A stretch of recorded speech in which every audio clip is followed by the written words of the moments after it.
Your Majesties, Mr. Prime Minister, and the people of Belgium, on behalf of the American people, we are grateful for your friendship. We stand together as inseparable allies, and I thank you for your wonderful hospitality.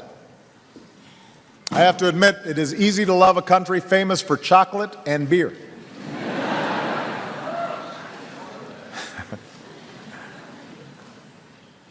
Leaders and dignitaries of the European Union, representatives of our NATO alliance, distinguished guests,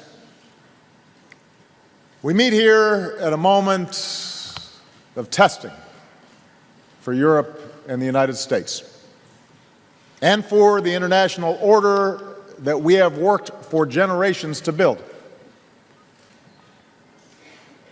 Throughout human history, societies have grappled with fundamental questions of how to organize themselves, the proper relationship between the individual and the state,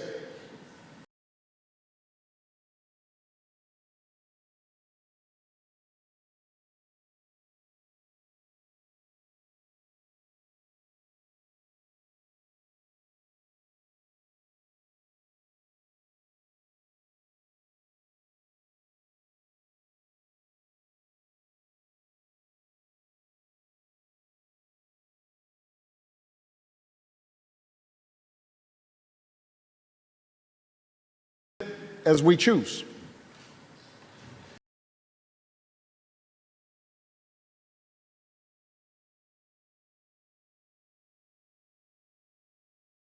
To protect that understanding.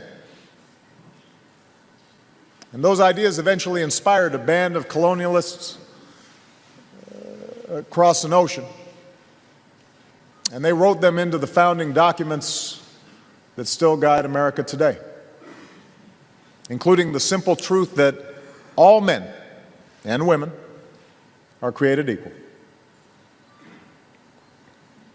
But those ideals have also been tested here in Europe and around the world. Those ideals have often been threatened by an older, more traditional view of power.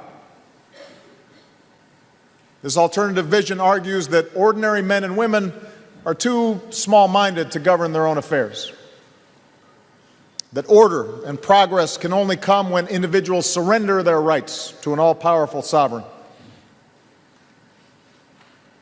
Often, this alternative vision roots itself in the notion that by virtue of race or faith or ethnicity, some are inherently superior to others, and that individual identity must be defined by us versus them, or that national greatness must flow not by what people stand for, but what they are against.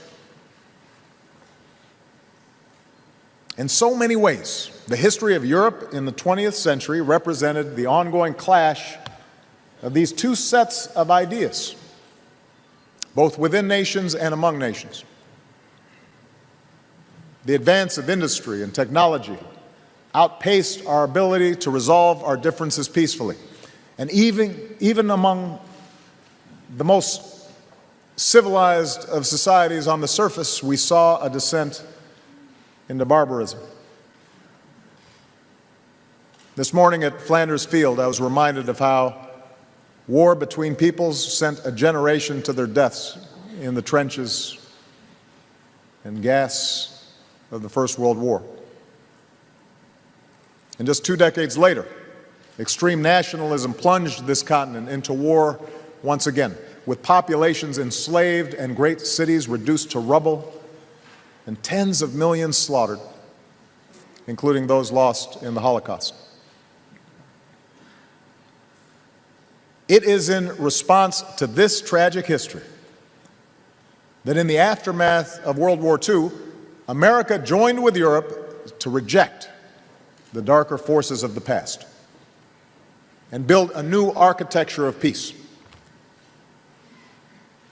Workers and engineers gave life to the Marshall Plan. Sentinels stood vigilant in a NATO alliance that would become the strongest the world has ever known. And across the Atlantic, we embraced a shared vision of Europe, a vision based on representative democracy, individual rights, and a belief that nations can meet the interests of their citizens through trade and open markets, a social safety net, respect for those of different faiths and backgrounds,